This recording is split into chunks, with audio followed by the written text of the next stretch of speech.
Hello, this is the Stories Beside channel. I release videos every day for you. Subscribe and click the bell. Mason was stuck in traffic for the second hour. He was supposed to be at a birthday party for an investor half an hour ago.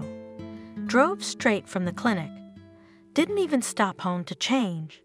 Miranda's wife called every 10 minutes to remind him not to be late, but he was.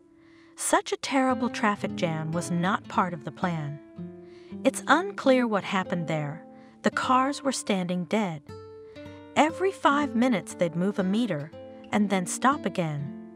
All the cars behind, in front, on the side were already considered, and the draggers could be considered familiar. That car overtook by half a meter and now lagged behind by a meter and a half. What kind of fun is that? In front, an old man in a Ford, some sticks with red rags on the ends sticking out of the trunk. On the left is a girl in an Audi, always talking on the phone and occasionally glancing at Mason with interest.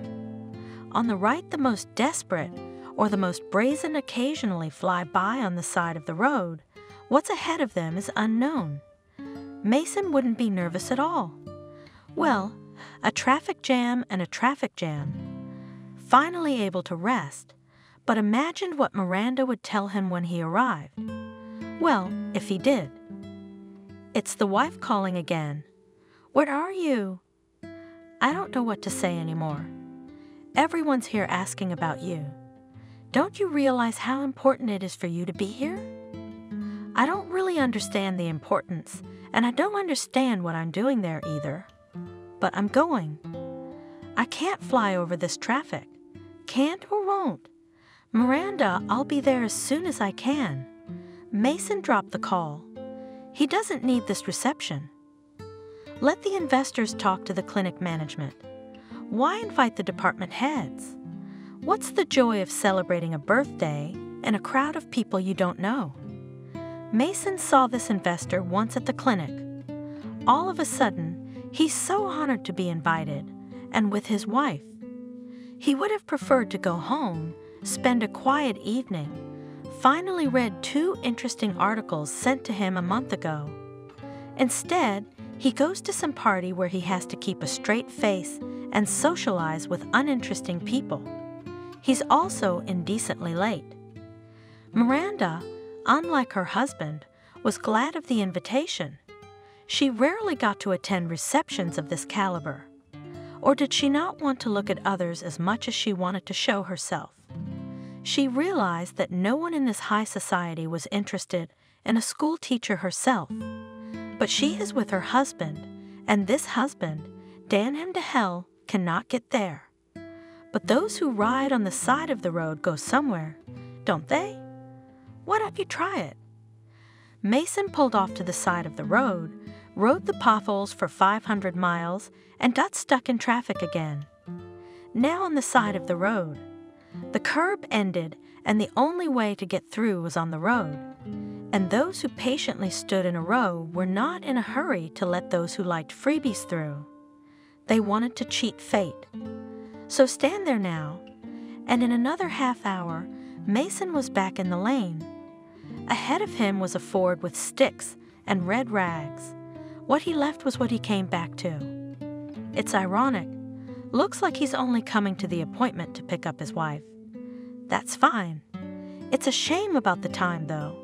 We're finally getting going. And soon the cause of the traffic jam became clear. A terrible accident, 3 cars and 1 truck. Rescuers from the cars were scrambling around, pulling people out. Broken cars, machinery, as scrap metal moved to the curb, freed 1 lane for traffic. Drivers cautiously detoured around the crash site. Mason saw the wrecked cars of rescuers and ambulance doctors. Out of the corner of his eye, he noticed a man sitting on the ground near the truck's tire, a man with a crazed look, clearly in shock, and swerved toward the accident. A lifeguard immediately ran up to him. "Get back on the road. This isn't a circus. I'm a trauma doctor." "Well, and go ahead and do your job." There were 10 victims. all with serious injuries. The guy was badly hurt. His spine was severed, and a young woman who rescue workers couldn't get out of the car for a long time. Her 3-year-old daughter, scared and crying, was examined in the ambulance. Doctors dealt with the heaviest. The others with fractures and injuries were waiting their turn. That's who Mason took care of. The ambulances were leaving, taking out the injured, and others were coming in to replace them. Everything that needed to be done was done. There was nothing more Mason could do. Called the clinic. Prep the OR, they're bringing in a spinal injury. I'll be right there. Before he left, he approached the truck driver who was still sitting by the tire. He was sedated. He's got a clearer look in his eyes. Any injuries? Need any help? No, it's my fault, doctor. What's gonna happen to me now? Not my question. You, boy, pray to God that everyone lives. He never made it to his appointment. He didn't answer his wife's calls. He spent half the night dealing with the injured guy, passed out right in the office, and in the morning began the usual, endless hospital business. I didn't get home until the evening. Miranda had cooled down a bit during the day. If her husband had arrived in the morning, she would have thrown a scandal, not at all in the tradition of their intelligent family. How many times? She realized Mason wasn't just a good doctor. He was a first-rate specialist with a name and credibility. He works hard, takes on the most difficult cases, and manages to lecture. He's got time for everything except his wife. They do not go on vacation, do not spend weekends together. Every evening spent at home is like a copybook. He arrived, had dinner, tried to read some article in a scientific journal, and without finishing, fell asleep. That was it. Miranda did not remember when and what they talked about. There was no time, nothing to talk about. Most importantly, no desire. When their lives became separate and love was replaced by indifference. Miranda didn't remember. If she told Mason now that their marriage was cracking at the seams and their life together was more like good neighborliness, he would be surprised. What was wrong? Is everything okay? Really fine. No scandals, no cheating, quite a secure, quiet life without troubles, without love, without happiness. The most unbearable thing is that it's impossible to forget how happy they were. Miranda, a young, only after the Institute, teacher with enthusiasm took up the education of the younger generation in a separate school, where she was sent by the teachers of English. She sacredly believed that the power of words can protect students from bad deeds. The main thing is to explain correctly what is good and what is bad. The beautiful impulses of her soul touched her students. They agreed not to upset Miranda. They only seemed to take patronage over the young idealist. They were sure they, in their 13 years about life, know much more than their naive Miranda. All the class went on hikes, to screenings of movie novelties, went to a skating rink or a beach volleyball tournament. In this way, in mutual illusions, Miranda brought her class to graduation. Apparently, her pedagogical efforts were not in vain, because after graduation, the students did not disappear from her life. They congratulated her on her birthday and Christmas, came to her with their troubles and just to chat. Teachers with great experience and merit thought that such trusting relations with students were an indicator of professional unsuitability. Our business is to educate. To make friendly relations with students is the height of unprofessionalism. There is not enough soul and time for everyone. It's probably just envy. For some reason, they didn't come to them to pour their hearts out. That's where Miranda met Mason at school. He was 12 years older than her. A mature and confident man. His son went to that school, and one day, instead of Mom, Dad came to the parent-teacher conference, passionate about his work. Somewhat out of step with the canons of pedagogy, the teacher had caught Mason's eye. He'd been divorced for 3 years, no contact with his wife at all. The separation was too nasty, and he saw his son occasionally. This day he went to a parent-teacher conference for the first time in his life because the ex-wife suddenly called and went hysterical, demanded that he immediately drop all this fucking business and run to the school to save his son. From what to save, did not explain why she herself does not run, was, in general, understandable, was not able to. Mason understood that nothing terrible, most likely, did not happen, but went to school. Gotta stay on top of things. And suddenly Ethan really needs to be rescued. After the meeting, Mason approached Miranda. He really didn't understand why his wife was so hysterical. A C in physics, a conflict with a classmate. It's not a catastrophe.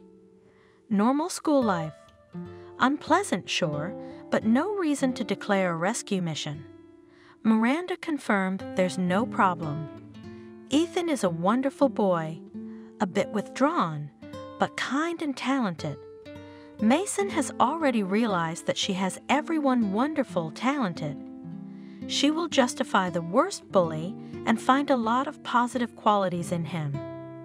Amazing girl, there's not many of those left. Mason always came with flowers, gallant and courteous. Miranda's friend and history teacher Vanessa, in colors, told how the teacher reacts to the fact that this pale moth, infantile girl who does not belong in school picked up such a groom. Our women are jealous. They can't talk about anything but you. For them, teacher and nun are synonyms. You can't have a teaching career if you've got a man, or rather, not like that. You got the wrong guy. If you'd picked up a freak and tortured yourself, but brought him into the world, yeah, and self-sufficient, independent will not appreciate your, and therefore their selfless labor. A happy, loved, prosperous woman, what can she teach her children? How will she prepare them for the rigors of life? Vanessa, you're twisting things around. Half of our teachers are married. There are married ones. There are no happy ones. How would you know? And why are they making you feel bad about it? Why don't they just be happy? Tell me, if I was going to marry a good, positive man, what would you say? I'd wish him happiness. Well, no one wished you happiness. They're all angry and wondering when he'll leave you. Come on, I'm not getting married. And you pull yourself together. Don't give them a reason to gloat. There's no turning back, is there? Miranda fell in love. So serious, so thorough, he even courted as if he had a plan. Everything clear. When, where, what time. It's understandable. It's a job, no free time. The fact that Mason was married didn't bother Miranda. It's odd if a man in his 40s had never been married. That's not what bothered him. He didn't want to hear from his ex-wife. It's odd to have been married for so many years. Son's 15 years old, and Mason never said a kind word about her. What happened between them? Why'd they get divorced? Mason told me he just told Miranda what he thought she needed to know. She'll never be in our lives. I wouldn't think about her at all, but there's a son. I've helped him and will continue to help him. I think you understand. He's a big, smart boy. He likes you. Don't worry, we're gonna be fine. It wasn't just fine. It was great. They took a little wedding trip. They rented a house on the coast in the Alps for a week. Sun, sea, mountains. And nobody but the two of them. Not because there was no one, just no one. Miranda looked at her husband, and in her head there was only one thought: how much I love you. How it happened that of all men on earth the best, the most extraordinary one was hers. She was ready to look at those gray and the most beautiful eyes in the world all day long. No one had ever been so happy. She began to seriously question her mental faculties, so dumbed down in part that she can't think of anything. Just her husband, love, happiness. All the following years, when suddenly a longing came, Miranda remembered a week of boundless and unconditional happiness, and it made her feel warm. She wanted so much to return to that place, to experience the same feelings, to remember how it was to be happy. For 7 years of their life together, she had never traveled anywhere with her husband. Love, of course, did not go anywhere, but became something ordinary, not causing the former delight. When he did not come to that ill-fated reception, Miranda, seriously offended, left alone among strangers. No one cared about her. The doctors at the clinic tried not to leave her alone, but everyone was in pairs. Everyone was a little uncomfortable, basically an intruder. When anyone looked at her, she seemed to be pitied, perplexed as to who she was, what she was doing here. She still hoped Mason would come. When he stopped answering his cell phone, Miranda called a cab and went home. She'd had enough of this embarrassment. At home, she stood in front of the mirror, a tall, slender woman in an elegant dress, with a beautiful and intelligent face looked back at her. She also felt sorry for this beauty. She cried. So much going, dreaming that everyone would appreciate their beautiful couple, would say compliments, and Mason would be proud of his wife. Instead of compliments, indifference, instead of a pleasant evening, longing and loneliness. And now she stands so beautiful, looking at herself and quietly crying that no one needs her beauty, not even her husband. Half the night she cried, half the day she was angry. Then she calmed down. She decided she had nothing to worry about, and now he'll come and explain everything. Mason came. Miranda waited. Nothing. No explanation, no apology. Didn't even ask how she spent the evening. Either he doesn't remember the damn reception, or he thinks it's nothing. Nothing to talk about. She's eating dinner, reading a magazine, about to fall asleep. Here Miranda couldn't stand it, went to her husband, pulled the magazine out of his hands, threw it on the floor, and looking into Mason's surprised eyes, asked, "Where did you go yesterday? Aren't you interested in how I had fun? You left me alone and now you won't even explain." "I had to go back to the clinic, Miranda. I was tired." Mason picked up a magazine from the floor and continued reading. And that's it. Amazing, such impenetrable indifference. It made me feel so bad. What could I do to get him to come out of his shell and show some feeling? Change? Die? I wonder if he'll notice or grumble that he's distracted from work again. Another sleepless night and the desperate loneliness of the morning. This morning was not good, not wise, at least not wiser than the evening. Not a single wise thought had sprung up overnight. What to do about her self-destructive personal life? Miranda decided to take the tried and tested route. We should go to Vanessa. She always had a way of setting things right. Vanessa's loyal friend was a huge fan of Mason's. She thought Miranda was crazy. She thought there were no other husbands like her. She'd know better from experience. She'd been married twice over the years and considered herself an expert on husbands, both her own and other people's. Her first husband was a painter, a musician, a poet. Basically, 3 in 1. Life with him was a holiday. It was exhilarating. Vanessa said it was mostly in her head. He was fun and unpredictable. An unrecognized talent, an underachieving bohemian, a boy who never grew up. Vanessa said her husband was like trained animals at the circus. He seems to be trained, but what to expect from him? It's unclear. And having had fun and tired of the lack of money, Vanessa went to the other extreme. The second husband was a boring middle-aged bureaucrat. Not young, not attractive, but with means and connections. The presence of a young and beautiful wife sharply raised his authority in the eyes of his colleagues. Therefore, he did not spare money for his doll. In addition, his wife is a school teacher, somehow out of status. So now Vanessa taught at the university. Everything would be all right, but Vanessa couldn't stand his boringness for long. She got divorced and received a good apartment in the center of the city as a payoff. Now she was in full chocolate and in active search of the next husband. Vanessa honestly thought her friend was lucky. Handsome, intelligent, and a great doctor. He doesn't bore, doesn't drink, doesn't cheat. What more could she ask for? She'd never had a love like Miranda's before. She was left to dream and envy. She showed up, darker than a cloud with weeping eyes.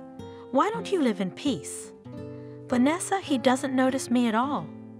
If I disappear, he'll realize it when he can't find dinner. He doesn't always eat dinner at home, so he won't find me missing right away. He doesn't care about me at all. When I went to college, I consulted with him. I couldn't make up my mind, and he asked me a month ago how I was doing in school. Miranda, aren't you exaggerating? There's something about the nuts and bolts in my head that don't match up. This isn't about Mason. He's a reasonable man. Yeah, he's very passionate about his work, but that's good. Who's so busy working that they forget their wife when they're away? What do you think, woman? Not really. Although maybe it would be better. At least it would be clearer. You, girlfriend, don't take it out on your husband. He's tired. He'll come to his senses and everything will be fine. For men like your Mason, you'll have to look harder. What kind of man I'll put in the basket? Take to the forest, throw to the devil. Miranda wistfully advertised. Hey, girlfriend, where'd you pick that up? What kind of art is this? I'll take it out and throw it away. If you throw it out, they'll pick it up. Look, I really don't understand what's wrong with you. There's no such thing as crazy love for life. You've had it, but I haven't. 2 husbands and not one out of this world love. You're lucky, Miranda. Don't piss God off. Maybe you're right. What happened? Here I am again with my melancholy. You're welcome. My vest is always at your service. A few days later, all the news programs started with breaking news. There had been another earthquake. The country watched with bated breath the statistics of the dead and wounded. Rescuers and doctors from all over the country flew to Turkey. Mason was going to be part of one of the teams. Miranda, you understand, I can't not go. I'm needed there now. Don't worry, I'll be home in a week. Miranda watched the news like a bulletin from the front. Once she saw Mason in a story about doctors. Worried and called, he didn't always answer. My heart ached. Chased away the dark thoughts of what might happen. I mean, he stays out of the rubble, helps those who've already been hurt. Suddenly, there's another jolt. More dead and wounded. Mason hasn't called in 2 days, hasn't answered his cell phone. Finally, Mason calls. No, it's not Mason. It's an unfamiliar number. Yeah, I'm listening. Miranda? Yes. Your husband, Mason, was killed in the debris removal. We're very sorry for your loss. We're covering all transportation costs. They're taking what? What transportation? Are they talking about Mason? What do you mean, dead? Is everybody out of their minds? Miranda dialed and dialed Mason's number. He wasn't answering for some reason. I heard some kind of ringing in my ears, then some kind of rumbling. It was someone banging on the door. I got up, went to the door, stood looking at it, didn't know how to open it. Something unpleasant was said to me. I don't remember what. Who's banging on the door like that? There's a bell. Miranda opened it. Behind the door stood Mason's colleagues, doctors from the clinic. So they're here. Mason's not home. There was no birthday party either. Suddenly, it rang clearly in her head. Dead. Condolences. Miranda didn't remember anything else.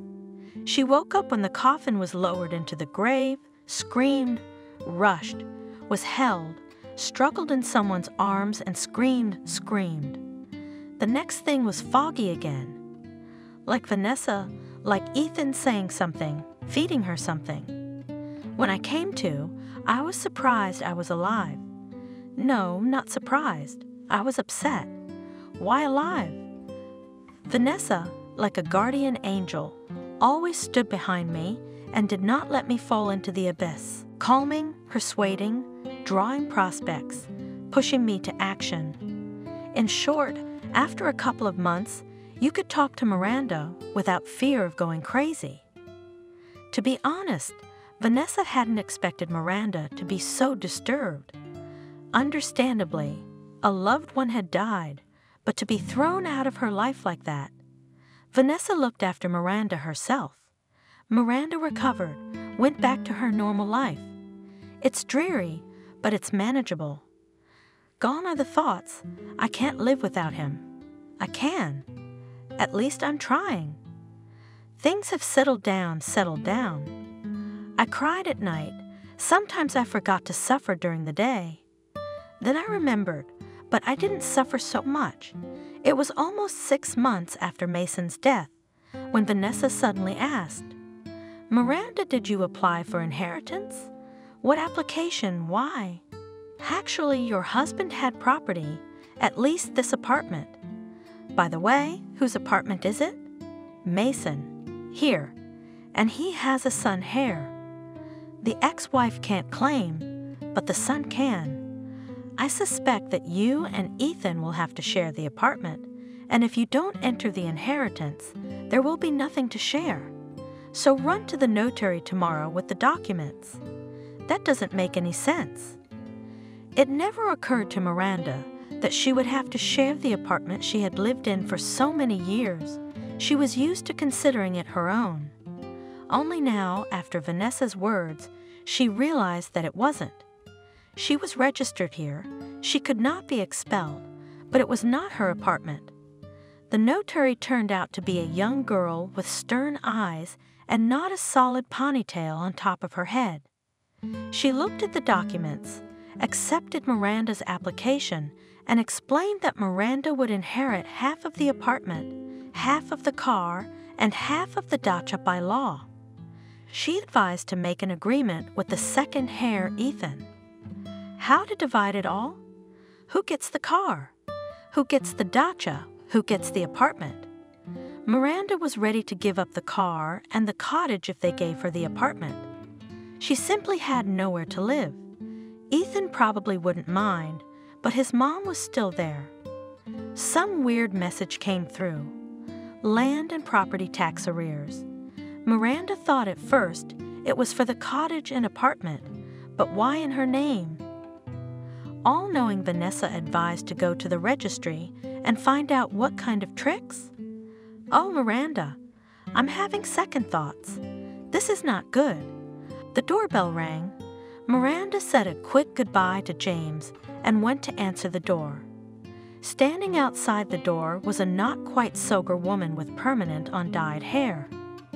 Shaking her red curls, without waiting for an invitation, she entered the apartment and went room by room. Who are you? I'm Pooh. Who are you? My son, the landlord. I want to live with my son. You don't have kids. You wouldn't understand, but I'll live with my son. But Ethan only owns half of the apartment. The other half is mine. Great. We'll live together, except roommates. How are we going to divide the rooms? Look, you can't be serious. We can't live in the same apartment, can we? I wouldn't want to, but if you don't go, we'll have to. You think about it, and I'll bring my stuff the day after tomorrow. Well, bye. What do we do now? What do you do in a situation like this? Run to a friend? So Miranda ran. On the way to the little house, Ethan called and asked her to come over. I wanted to know if the idea of living together was her mom's fantasy or their decision. Ethan was not reassured. The decision to squeeze Miranda out of the apartment, Mason's revenge, albeit belated. Ethan had talked his mom down, offered her options. She wouldn't listen. It's not so much the apartment as the desire to show her power. She wouldn't back down. She'd ruin her life any way she could. Ethan left, and the girlfriends were left to grieve. Miranda, why don't you buy half the apartment from her? If there's not enough money, I'll add to it. I'm afraid she won't sell.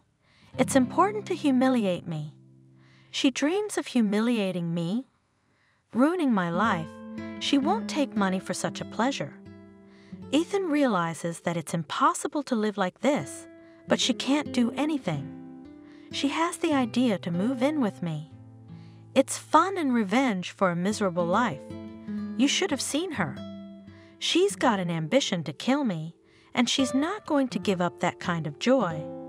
Look, is she crazy? Is she really going to live with her ex-husband's widow? Looks like it. Move in with me for a while, then you'll have to do something about the apartment, sell it, split it up. I don't know what. Of course, you're on the prowl, and I'm just running around here. No, girlfriend, I'm not my enemy. I don't want to be without a friend. Who do you want to stay with? With that crazy woman in the same apartment? Are you seriously considering that? No, of course not. I have an unfinished palace. I'll go and see it. Where? In the country. It's in the middle of nowhere. It's nothing like that. I only look 200 miles away. I've got to get my mind right. I'll go, I'll think, I'll come to my senses, and I'll decide how to move on. Vanessa, I feel like I need this. If I don't try to start over, I'm gonna die. I don't know. Maybe it will work. It seems like the decision has been made, but it's so scary to change the established, stable life on the incomprehensible prospect of life in the village where I have never been. But then some builders showed up, measured the height of the opening, and asked about the load-bearing walls. Clearly some grandiose renovation was in progress. Woman, are you registered here? Well, live here. No one is forcing you out, and we have an order. Miranda quickly put her things in her bag and rushed to the bus station. Didn't wait for the red-haired vigilant to show up. Enough with the nerves. Though in the coup at the cashier's office, I suddenly remembered that I had a car. I'd been kicked out of my apartment, so at least I could get my car. I didn't doubt that they would sue her for the car. They wouldn't deny themselves such a pleasure. But for now, it was possible to get to the village. Where I'm going? Why, how will I live? Okay, I'll get there. I'll figure it out. Strange village. Not a lantern, not a light. The time is 21 o'clock, and the village is dead. Either they're asleep, or there's no light. So where to next? Where's the Crown Estate? Yeah, there's people here. Apparently, cars are rare here. We crawled out to see if they'd tell us where to go. They did, but they were wary. What kind of a lady comes here at night?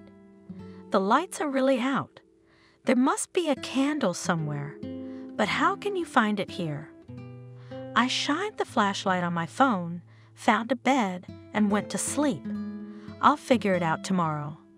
I was hungry, so I ate all the livers I had on the road. I'm going to sleep. There's nothing else.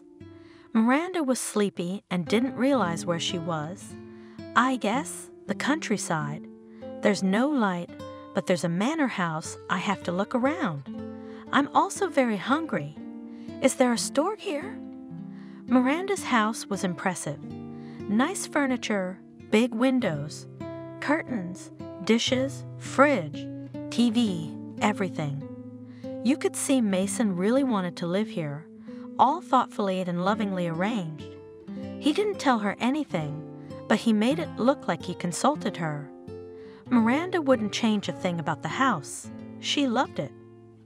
The house was abandoned and unkept, but that could be fixed. She stepped out onto the porch. It was beautiful, a real garden.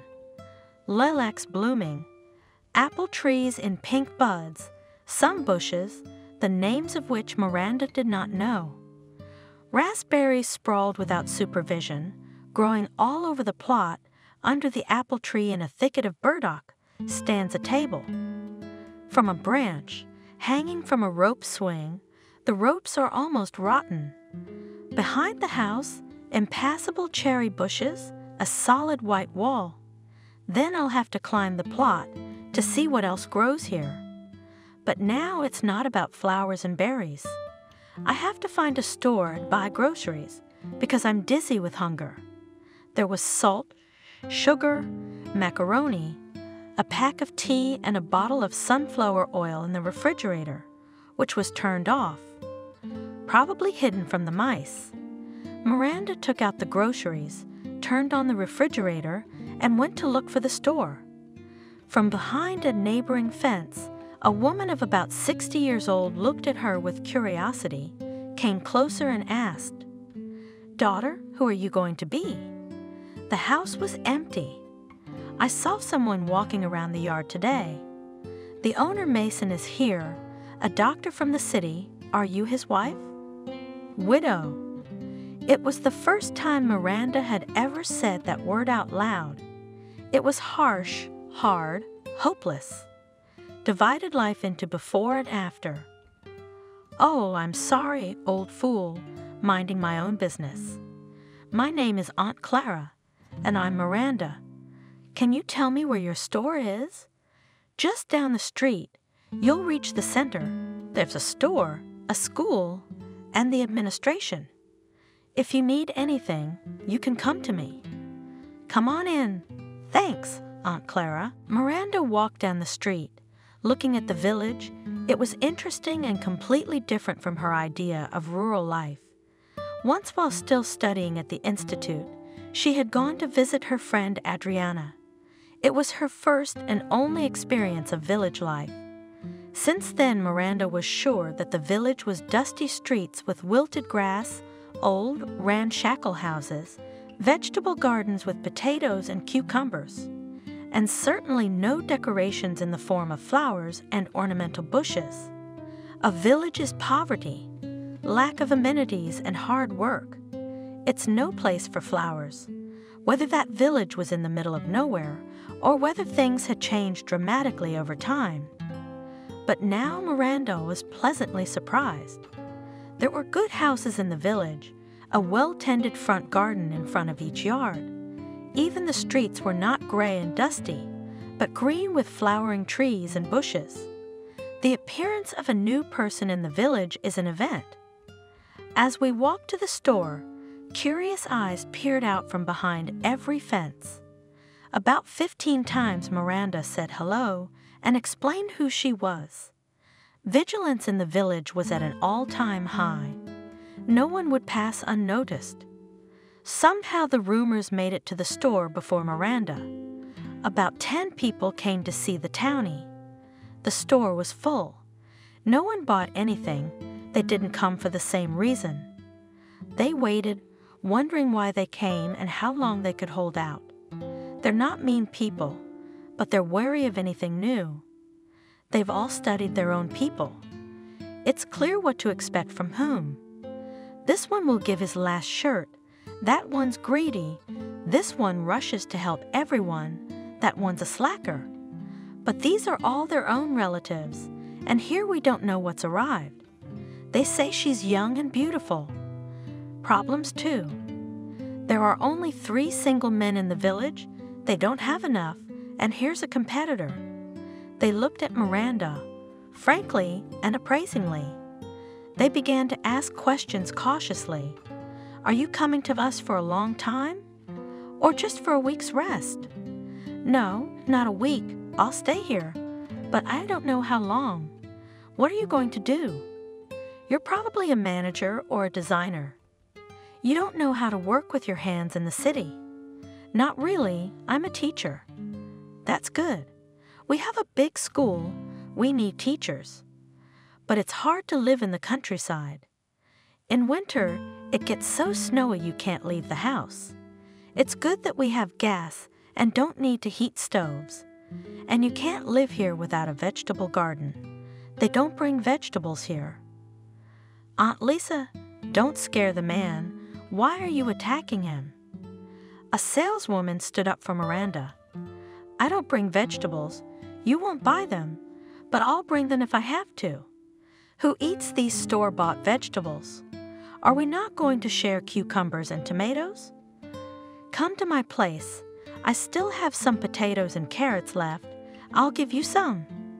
Thank you. Ladies, do you want to buy anything? If not, go with God. It's a hobby club. Miranda got the groceries. It's a little heavy. And I need a bucket, a mop, dishwashing detergent, window cleaner, and a few other little things. I can't carry everything. You're gonna clean up? Yeah, the house has been closed up since last summer, and it's been filthy. Let's do it this way. You take what you need now, and the rest, along with everything else you need for cleaning, I'll be back in a couple hours. My fiance's here. He's taking me home for dinner. We'll load everything up, and I'll come and help you after work. You'll be cleaning this house for a week. My name's Nancy, by the way. It's embarrassing. Come on. I'm curious to know what kind of bird you are. Let's get to know each other. Oh, I don't have to tell Miranda. The whole village knows. Miranda came out of the store, took a look around. There's a school. You can see the boys running around in the yard, whether it's gymnastics or some kind of training. I'll have to go in and see what vacancies they have. Maybe we really do have to stay here. So where do we start our new life? We should make some food. No, sandwiches and tea first, then cooking, or I'll drool. After Miranda's sandwich, everything seemed fine. Life was getting better. Nancy's bringing in some chemicals. The first thing to do is to clean the windows to get some sun and shine. Miranda looked around the house meticulously. She hadn't had time to do that in the morning. Gray furniture, dim windows, dusty curtains. If everything washed, it would be cozy. Where's Nancy? I can't wait. Nancy arrived as promised with her fiancé, a handsome, smiling blonde. He may not have been a groom, but he was interested, looking interested, clearly trying to please Nancy. His name was Benjamin. We're all going. Benjamin has to go to work. Nancy pushed the groom to the door. I'll pick up the monkey from the garden tonight and come over. What monkey? But Nancy was already running to the car. The monkey was a little red-haired girl named Betty, Nancy's daughter. With the helpers, it went faster, and in the course of the evening they had cleaned almost the whole house. Just a few little things left to do. Tired, but encouraged by the result, sat down to drink tea. But the monkey didn't finish his tea. He fell asleep. Nancy, who's Benjamin, they say there's only 3 bachelors here, and one of the 3 was killed. You should have seen those bachelors. Nancy laughed. The most eligible is Uncle Sebastian. He's about 60 years old. You'll never get anywhere here. He's been courting your neighbor Aunt Clara for about 30 of his 60 years. For as long as I can remember, he's been a suitor, and he's never decided to propose. And the second bachelor is not looked at even by the most stale girls. 40-year-old Nikolai studied in Washington. They say he's a computer genius, works from home, lives with his mom, doesn't go anywhere, doesn't talk to anyone. His mom tells me he was married. The village doesn't believe it. Someone considers him abnormal, but all agree that he is unsuitable for socializing and even more so for marriage. The third bachelor is a dark horse, but according to Clara, a very interesting man. 2 years ago, a man came to the village with a teenage daughter. Everyone assumed he was a former athlete. First of all, he looked like that, strong, trim. Secondly, having settled in the village, he came to the school director and proposed to open a boxing section. The principal was not against it. It was a good idea, but not feasible. The school gym had not been working for several years. There was no money for repairs. The hall was almost in disrepair. Physical education lessons were held outside in the summer, running and soccer, and winter skiing. Then David, the athlete's name, disappeared from the village for a while. Then he came back with a decision to fund the renovation of the gym and a coaching position. That's when it turned out that David, a 3-time boxing champion, lives in their village. True, he hasn't been competing for a long time. He refused to participate in the World Championship. Why doesn't anyone know? How did he end up in the village? Also a mystery, but all the local signs said there was a woman involved. His daughter didn't talk to anyone either. She was a serious boxer. David took her to the district general competitions. Our girls, of course, became animated. They tried to charm him, but to no avail. He's kind of withdrawn, a loner. It's as if he and his daughter don't need anyone at all. He's only friends with Charles. That's the school principal's name. Bachelors, I see, but where did you get your Benjamin? Or is he married? No way. You don't want to mess with a married guy. We've had a couple of such stories. They didn't end well. Benjamin is from the neighboring village, right next door. Children from neighboring villages studied with us. Those who lived nearby were brought by school bus. The children from the distant villages lived in the boarding school. Nancy and Benjamin had known each other since they were in the 1st grade. As Benjamin told Benjamin later, he fell in love with Nancy in the 4th grade. Nancy was a bucket list girl. She liked one boy or the other, and she didn't notice Benjamin until her senior year of high school. But what a true, youthful love it was. Of course, for life, when it is impossible to breathe without each other, they drew a calendar and crossed out the days until their 18th birthday, when they could get married. Their parents were not against it, but they thought it was too early. He'd go into the army, then it was fine. Nancy went to high school. Benjamin went into the army. And city life surrounded Nancy. New impressions, new acquaintances, new love. Nancy got pregnant, and the father-to-be suddenly disappeared. He didn't appreciate the happiness. Nancy cried and came back to her mom.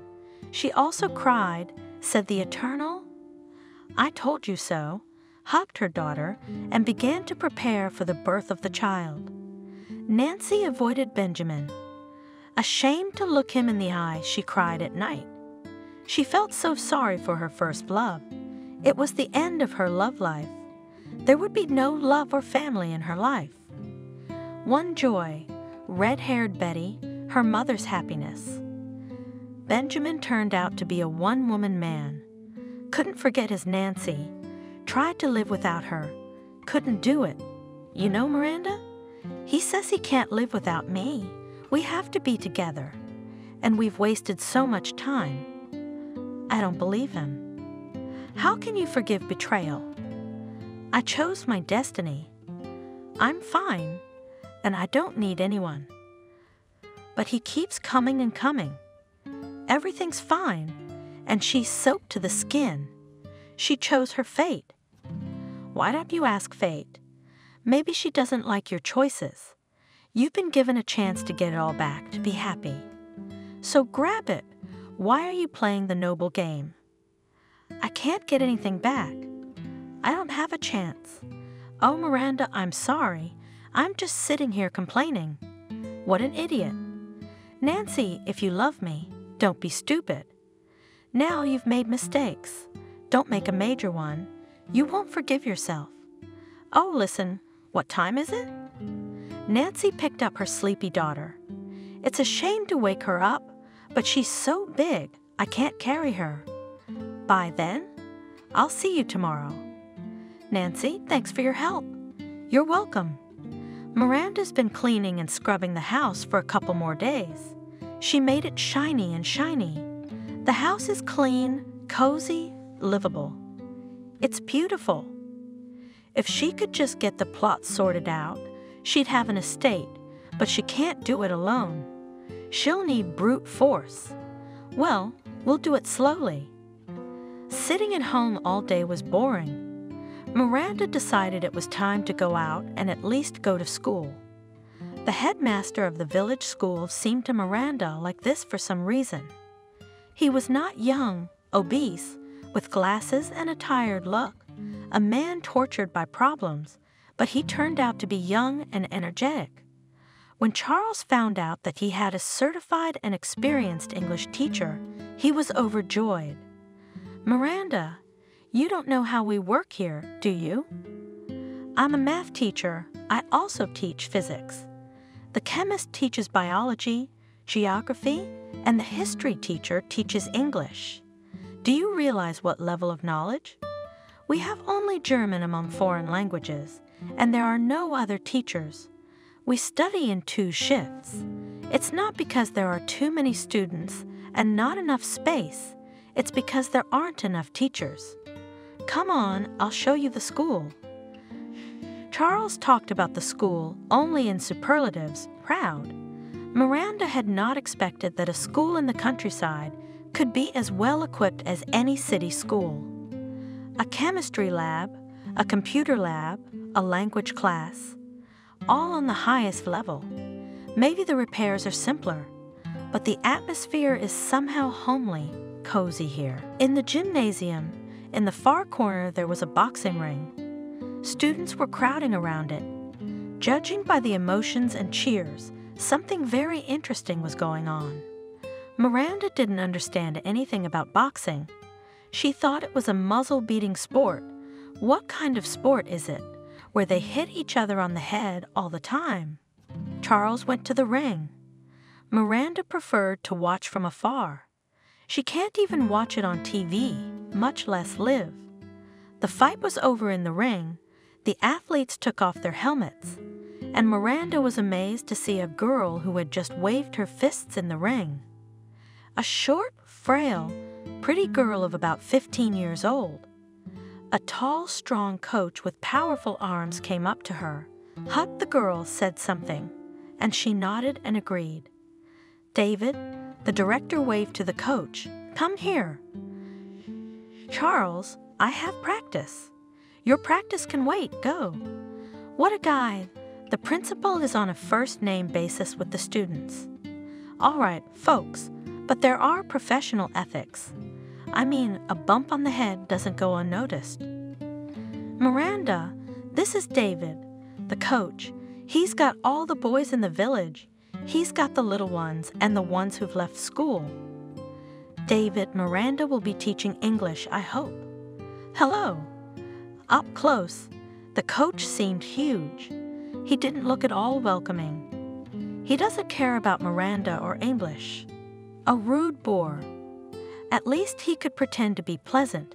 I'm surprised his children aren't afraid of him. A girl who had just fought in the ring approached them. Charles smiled. This Kelly, our pride, is district champion and overall medalist. Daddy says she's very capable. She belongs in a big sport. That's my daughter, says David. I'm sorry, it's probably none of my business, but aren't you scared for your daughter? It's not a woman's sport, is it? Yeah, it's none of your business.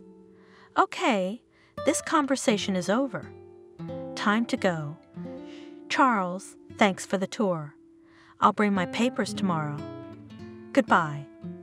Miranda went to the exit of the hall. She heard the principal quietly reprimanding David. Are you crazy? Why are you being rude? You horny bear. You don't take offense at Daddy. Kelly caught up with Miranda. You've gone wild with your boxers. You've forgotten how to talk to women. How'd you get settled in here? Would you like some help? I'm afraid Dad wouldn't like that. No, he won't. He's not mean. He's just unhappy. He needs to come out of his shell and socialize, but he doesn't want to. You don't have anyone here either, do you? Let's be friends. And Dad, I'm sorry. I know he's already talking himself to death. His conscience is killing him. He'll apologize tomorrow. Okay, we'll see. And you, Kelly, come by if you get bored. She's such a sweet girl, and she loves her daddy. I wonder why she called him unhappy. Something terrible must have happened. If a person is so closed in himself, separated from everyone, ostentatious indifference, and deliberate rudeness. Miranda liked the school, the principal. She decided that she would be comfortable in her new place of work. One unpleasant person does not make the weather. She is not interested in boxing. So the trainer can be ignored, communication minimized.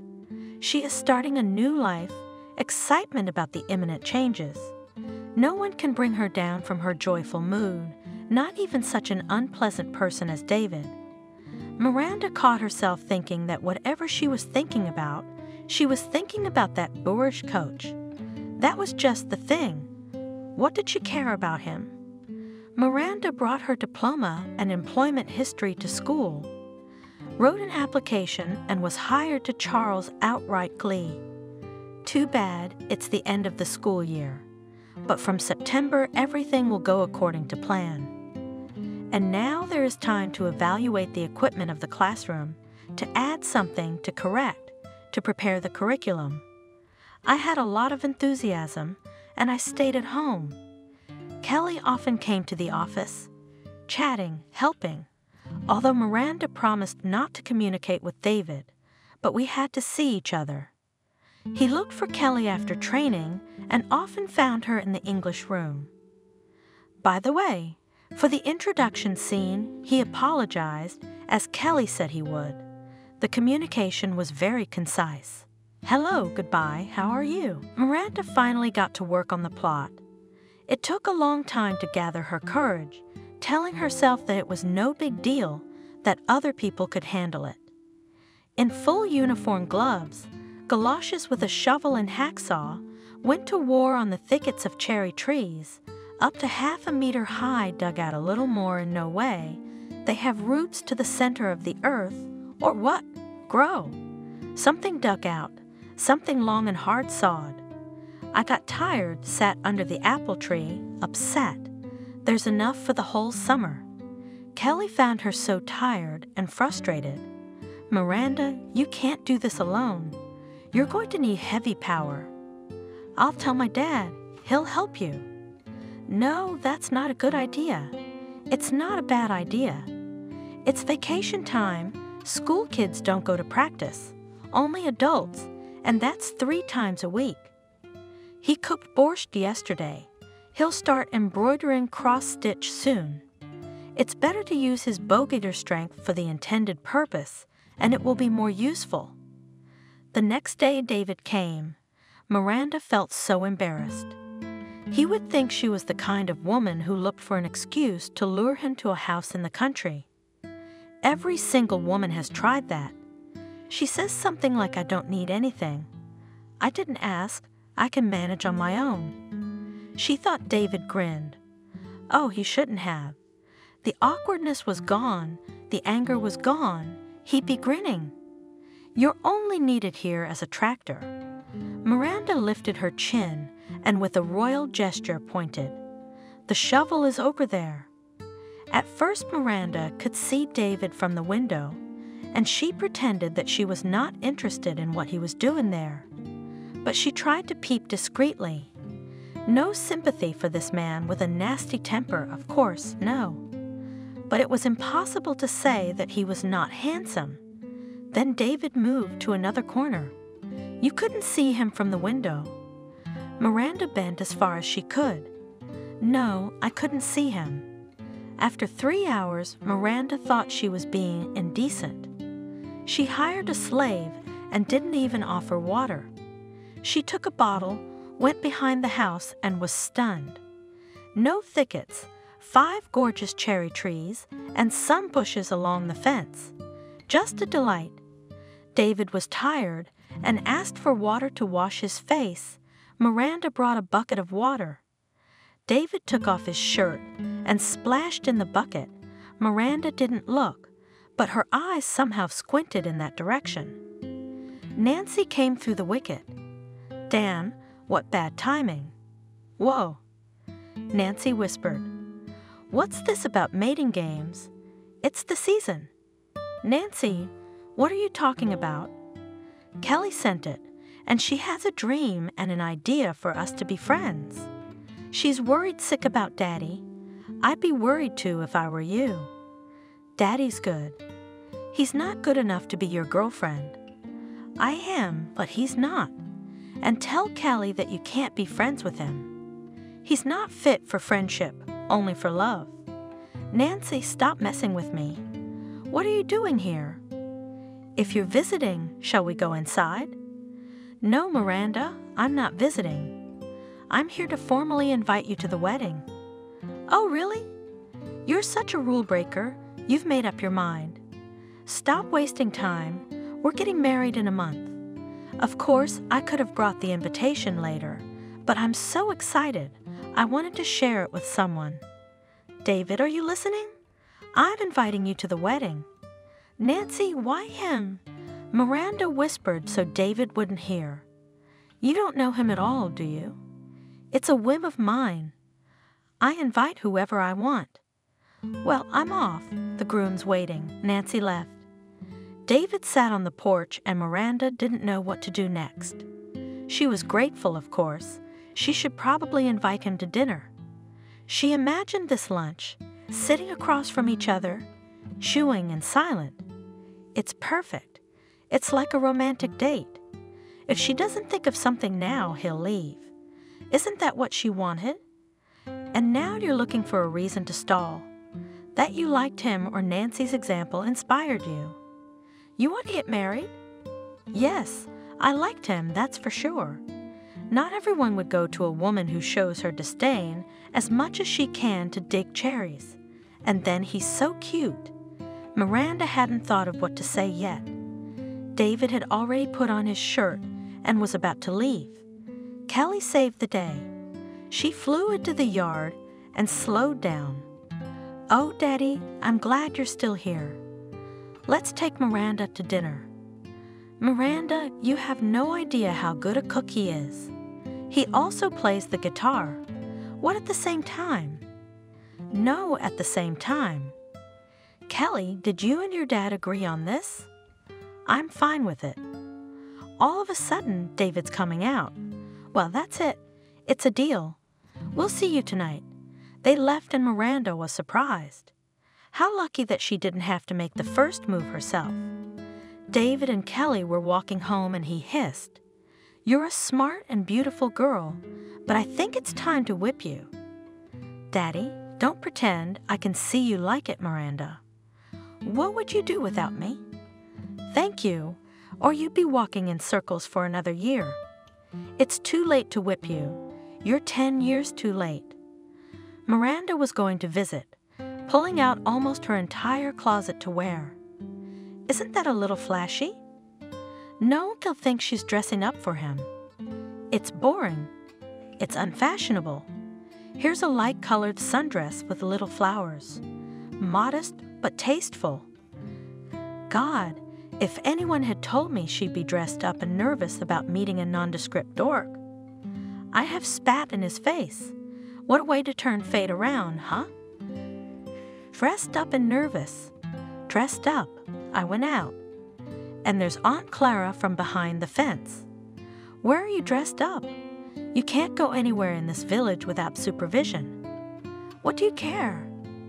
Good man, get your hands right. What's the matter? Everybody knows, and she hasn't gotten there yet. The village knows they've got David. They're counting when to get married. Impossible people.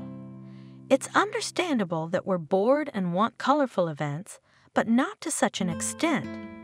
Although let them think, maybe it will come in handy. Dinner was beyond praise. I couldn't believe David made it. Well, how could I not? There's no restaurants around here. You can't order in. Kelly was radiant, talking only about her daddy, how wonderful he was, and what a sports career he had made. The girl really wanted her daddy to be happy. She remembered Mom, remembered what love was like, but Mom was gone. She couldn't allow her daddy to live a lonely and uninhabited life. She liked Miranda very much, and as she noticed, Miranda looked at Daddy with interest. Kelly set herself a goal. We have to get them together. And if the child is up to something, the parents are powerless. David and Miranda had another fight. Everything was fine, talking, joking. It turned out that David is not a bore at all, but a very pleasant person. Miranda, who told you to say that? Again, she started talking about boxing not being a sport for girls. It's like stepping on a favorite pet peeve. For so many years, David nurtured in his daughter's fighting qualities, almost brought up a champion, and now some city bimbo, a teacher who knows nothing about professional sports, says that his daughter should give up boxing. Yes, she doesn't embroider cross-stitch, but she can stand up for herself. If someone hurts you, you will cry, but she will fight back. She'll grow up to be a strong athlete. I guess it's my ambition, but I want my daughter to be a champion. If you had kids, you'd understand. It didn't hurt. He doesn't know anything, but it hurt. I finally liked a man, but it's like they're from different universes. They can't understand each other. Miranda was walking home. Kelly followed her. Kelly, go home. I'm sorry I hurt your daddy again. There's something I want to tell you. I think it's time. David and Emily were a nationally known couple. He's the American champion. Brutal, macho, virile, strong. She's a slim and delicate model whose pictures were everywhere on posters, on TV, on the internet. Emily gave up her career as soon as she found out she was pregnant. No doubt she didn't need all that show business. A house, a husband, and a baby. Nothing more. Kelly's birth was awaited with trepidation. The name was chosen long and carefully, but they did not agree. Emily wanted to name her daughter Camille. She loved the name so much, David insisted on Kelly. When Kelly was born, the parents thought it was a miracle. It was useless to say that they were not the first, they were not the last. Others also have children. Others just have children, but they had a miracle. David wanted his daughter to be called Kelly, so he secretly registered the child and brought the birth certificate, in which the name Kelly was written in black and white for eternity. Emily loved her husband so much that she was not offended and did not say a word against it. Kelly, it's Kelly, no matter what you call it. It is still a miracle extraordinary. Emily took care of the house and the baby. David was lost in training and competitions. He was an American champion 3 times and was going to the World Championships. Kelly was 6 years old when Mommy got sick. She didn't understand what Mom was sick with, but she could see that Mom was in a lot of pain. It is now she knows that Mom had cancer, beyond the operable stage. We tried to treat it, looked for specialists, wrote to foreign clinics. All in vain. The worst was the feeling of hopelessness, the impossibility to change anything. David never left his wife's side.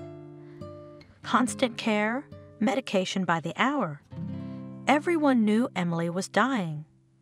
Tried to keep her with him just a little bit.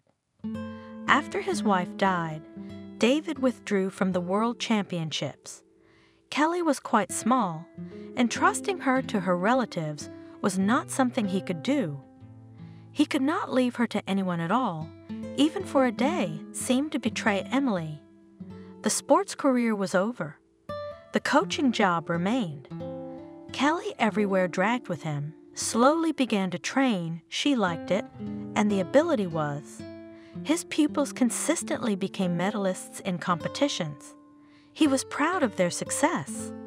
Life settled down, The longing for Emily did not go anywhere, but somehow subsided. But then there was a change of management in the club, and the new director began to hint that medals are good, but money is better. David was not going to mix sport and business. He quit his job and left with his daughter for the country. At least here everything is honest. While Kelly sat in Miranda's kitchen, her dad poured his heart out to Charles. "How was dinner?" "Ah, it's not. Look, it's freaking me out. What kind of woman does everything wrong?"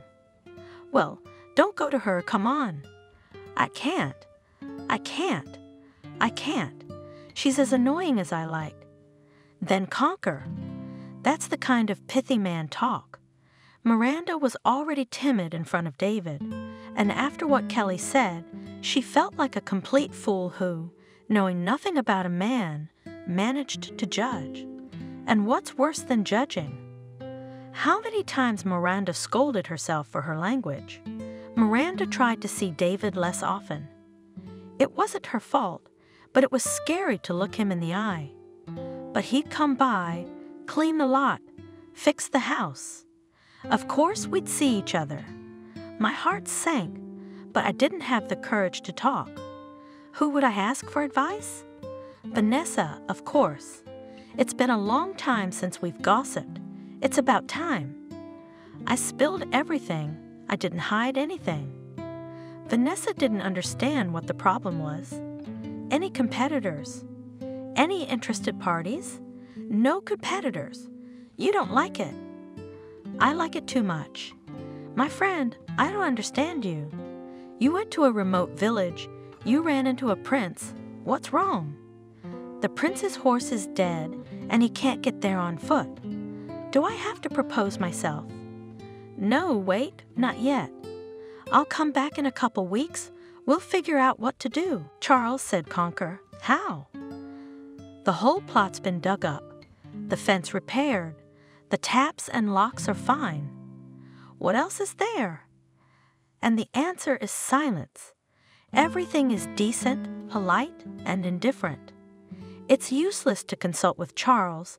He's already openly mocking. David is pouring out his soul to him, and he is looking slyly with the devils jumping in his eyes, and it is obvious that he can hardly contain himself not to laugh at the top of his voice. Charles, do you think it's funny? I'm turning myself inside out in front of him, and he's laughing. Yeah, it's funny. Sitting there, big guy, mumbling, can't tell a woman he likes how he feels. Of course it's funny to you. You got a wife, kids. I want a wife too, by the way. And not just any kind, but a very specific one. You're a Charles, of course, and I'm a boxer. If you laugh now, you risk getting punched in the nose. My friend David, when was the last time you climbed into a woman's window? What's windows got to do with it? It's time to climb. It's not about the windows, it's about the woman. Okay, you're the thin, ironic one. I'm the fat, straightforward one, probably stupid too. I don't understand your parable about the windows. Are you saying I won't fit through? I'm implying that romance is the way to go. Of course you shouldn't go through a window. The result is either a night in the police or a black eye from a frying pan. Flowers to give to in our realities is not an option. What are you there to bring her a daisy or roses, Aunt Clara? There's no movie theaters or restaurants. Look, I never realized we were so bad at romance. We talked a little more about romance, but nothing came up. Charles' wife, Molly, has been listening to the men talk for years. God, how primitive are they? Good that God first created them, and then, looking at his creation, decided to improve and got a woman. When I realized that the men had reached an impasse, I decided to intervene. What flowers? You also invite him to a dance at the club. Let the kids laugh. Buy a ring and go to propose. And if she says no, of course she'll say no. It would be strange if she said yes. Who gets married so suddenly? But she'll think about it, start evaluating the pros and cons. What does that mean? That you, David, will always be on her mind. She can't think of anything else but you. Isn't that what you want? Molly, do you think this is gonna work? It worked for Charles. If it worked, we should go for it. While David was devising a plan to win Miranda over, she had an unexpected visitor. Ethan arrived. Miranda was overjoyed. A family man, Mason's son. A reminder of past happiness. Ethan had come for a specific purpose, to persuade Miranda to return to town. He couldn't shake the guilt. Realized Miranda was in this hellhole because of his mother. Miranda, I've put the apartment up for sale. Half of it is yours. Obviously you can't get the same one, but you're going back to the city. I would never claim my dad's apartment. We've got our own, but Mom's got her heart set on the place. Why are you the centerpiece? I know she can't get back at Dad anymore, so she's taking it out on you. Ethan, why sell? She was going to live there. Didn't she even start renovating it? She started it and she finished it. Her goal was to torment you, and you just left. You ruined her fun. And without you, she doesn't need the apartment. Ethan, I'm not going back to the city. Maybe someday, but not now. You and me, we'll take a walk in the country, you'll understand. It's not a shithole at all. Look, what house? Have you seen the plot? I could use the money from the sale of the apartment. I really want a bathhouse. Ethan, I'm so happy to see you. How did you find me? Vanessa cracked. I can't say, but I thought there was another husband on the way. You bastard, she didn't even give me a hint. Ethan, are you coming over for a couple days, or are you staying with me? Miranda, Dad wants to know if you're coming over for dinner. Kelly was at the door. You have a visitor. I'll go tell her it's dinner for 4. Kelly ran out. Miranda, I think I'll stay over. Yeah, you can stay, sure. But this girl's the neighborhood boxing champion, so be careful. The village has long since realized where this is going. Only these young people can't make up their minds. What can you take from them, city folk? All those who had David in their sights realized they were out of luck, so they crawled away nobly. Of course, I wanted to make a scene. She came here and stole the only decent man, but what's the use? He wasn't too late for their delights without her. But you can tell him you loved him so much, but you let him go, be happy. Noble. David couldn't think of anything romantic to do. Everything seemed fine without romance. Ethan's arrival made socializing almost a family affair. Lunches and dinners together. Conversations over tea until almost midnight. Ethan didn't want to leave Kelly, and David was only too happy to do so. Charles and Molly pushing David. Don't be silent. She may not love you yet, but she's definitely interested. If you don't ask, you won't know. And Miranda had a visitor again. And what a guest. Vanessa is here. Vanessa didn't just come to visit on a rescue mission. She came to help her friend. She's missing. And Vanessa had some exciting news, but she was doing her best to keep quiet. We'd have to help the girlfriend first. Show the prince without the horse. We'll see who we need more, the prince or the horse. After the first dinner together, I decided that the prince was more important. Miranda, he can't take his eyes off you. He's a gorgeous man. I'm not talking about looks. There's nothing to talk about. He's so monumental in the sense of character. Miranda, take a good look. You'll never meet another like him. You know what I'm saying. But for some reason you're stubborn. I'm not stubborn, he's slowing down. Well, it's okay, we'll push. Vanessa, why don't you say something? Ethan said you're getting married. Come on, tell me. Yes, Vanessa was really getting married and assured that there were no mercantile interests in this marriage. Knowing her friend Miranda, I doubted that very much. The fact that she was introduced to her future husband by her ex-husband suggested certain thoughts. If it was the first husband, either an artist or a poet, you could believe that money is out of the question, pure love. But Vanessa's fate was decided by her second husband. There were no people in his entourage who believed in unselfish love. He invited Vanessa to some pathos reception. She didn't refuse. Who would refuse to go out with the powers that be? There Vanessa picked up a handsome young businessman who happened to be single. Now Vanessa did everything to change the man's status to married. Vanessa, besides single, do you know anything about him? Young, handsome, rich. What else is there to know? Well, he's not that young, but do you know he's rich? Or did someone tell you? He's a businessman, so he has money. Anyway, we know for sure he's handsome. Listen, you're a smart woman, and you're not poor, by the way. Did you ever think that you're someone's prey? You can't even tell me what your businessman's business is. Never told me what? Why didn't you ask? You've always been 3 steps ahead. What happened now?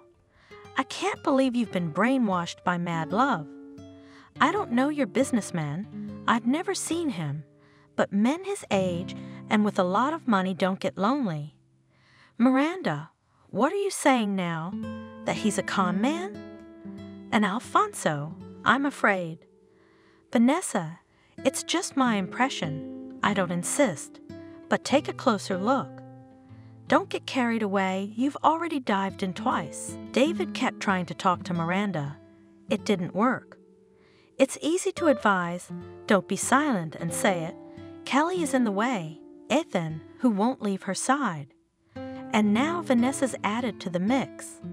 Of course, you can find a place and a time, but David didn't. He was afraid. He didn't say anything yet.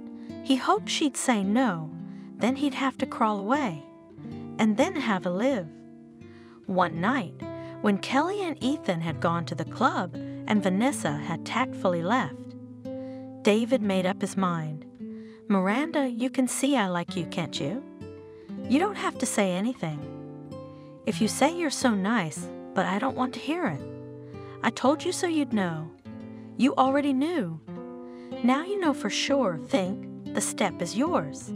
David, I don't know what to say. It's good that you don't know, but I have something to say, or rather ask. Miranda, I need some advice. David was upset with his daughter. He raised an athlete, a champion, and she suddenly said she wanted to be a lawyer. Why all of a sudden? So much effort invested, so much training, so much success. Now it's all for nothing. And she won't listen to anything. I got a job on vacation as an assistant in a law office. I drive every morning to the district. I've been enrolled in preparatory courses since September. I'm determined to go to law school. What do you want? She becomes a champion, then what? Have you ever thought how your daughter will live after graduation, even if she has a brilliant career, without education, without a family, without children? You don't have to say that everything can be combined. You know you can't. Your daughter is wiser than you. Don't stop her. We almost had another fight. We can't have a romantic conversation. Miranda has decided to talk to Kelly. If her decision is firm, Miranda will back her up, and Daddy can't resist too. David couldn't think of anything romantic to do. He suspected that Charles was mocking him, but the idea of climbing through the window came more and more often, but in the sense of romance. Then Nancy and her wedding came to the rescue. David was going to the wedding as if it were his own, even more excited. Newlyweds have nothing to worry about. They're determined, but he had total uncertainty. The wedding was according to all village canons. Neighbors dragged to the house Nancy and pickles, homemade sausage, roasted chickens, compotes in 3 liter jars. The men made a table for half a yard and appropriate benches. Nancy's girlfriends made up riddles for the ransom and contests for the wedding. Miranda was invited, but when she saw the ridiculous, almost over-the-top tasks for the groom, she declined. Wow, so how do you guys do things in the city? We have the internet. We can see, but we don't pout our lips or any other body parts, and we don't change sex. That's embarrassing, and we're just having fun. The wedding was epochal, one village on the bride's side, another on the groom's side. The bride had the tougher village, and the groom had the tougher men. There was no fight. Now the saying, "what wedding without a fight," is irrelevant.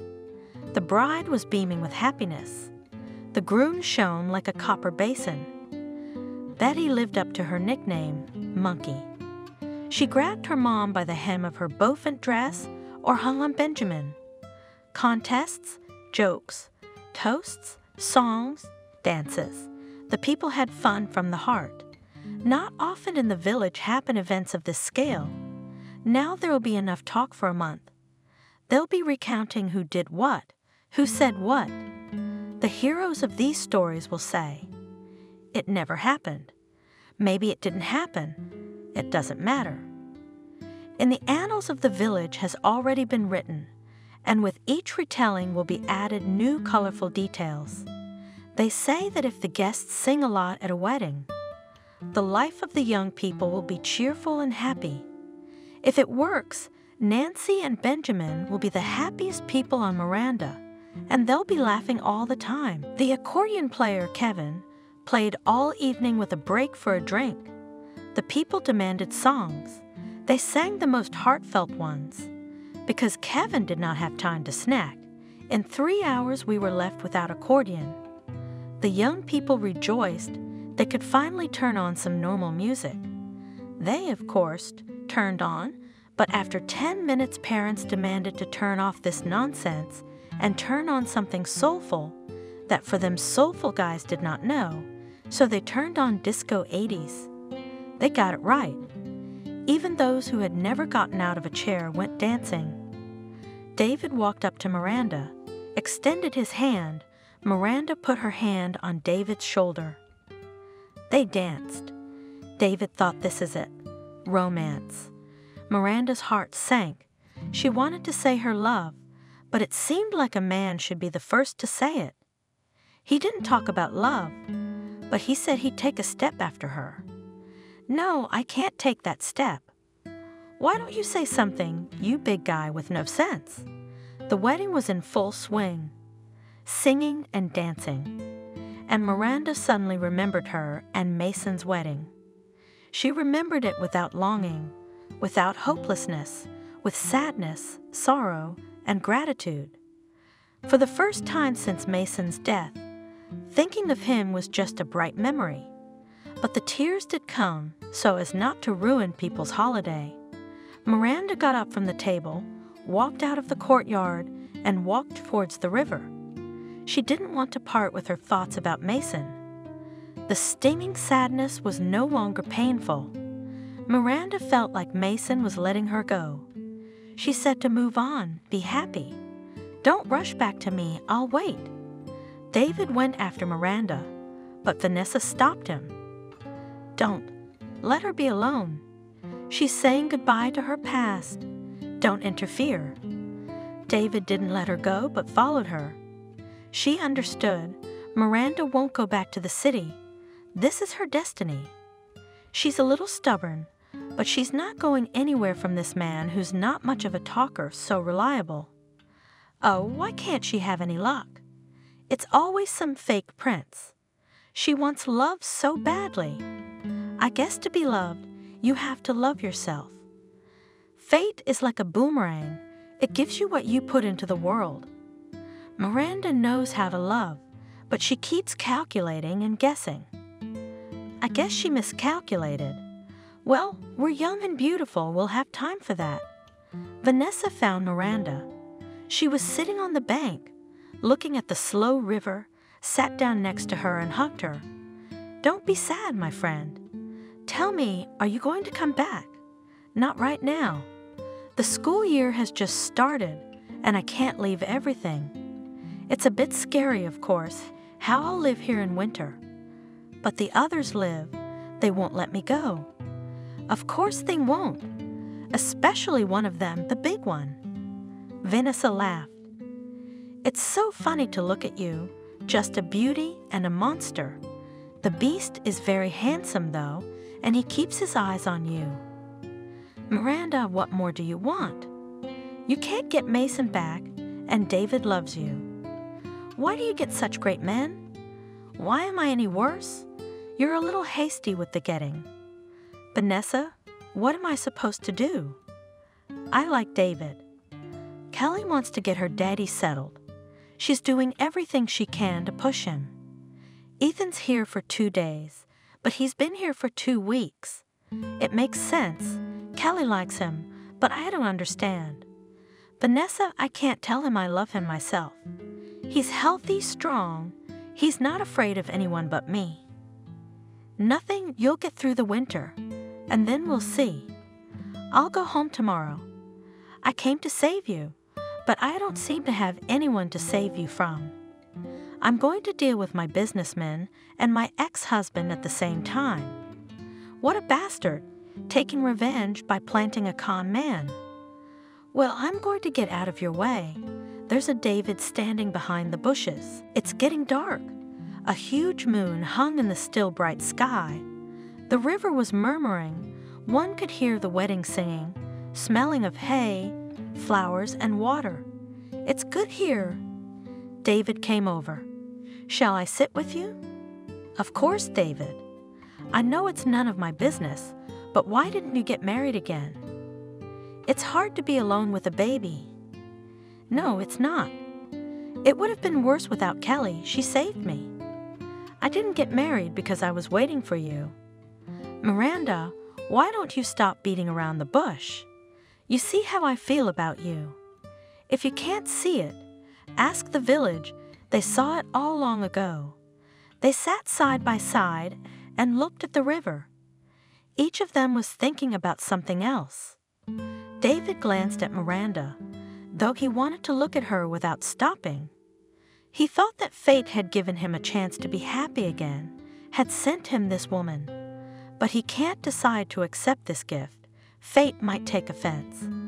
Why not just hug her, kiss her, tell her how much he loves her? On Molly's advice, he even bought a ring. Maybe it's silly, but if you don't have any ideas of your own, someone else's will do. Miranda thought about how you can't step into the same river twice. She was already happy. And the way she loved Mason, she couldn't love him anymore. And you don't have to do it the same way. You have to do it differently, with the experience of troubles and mistakes. Vanessa's right. She's really lucky to have the best men. Fate has kept her from making mistakes. They say fate chooses.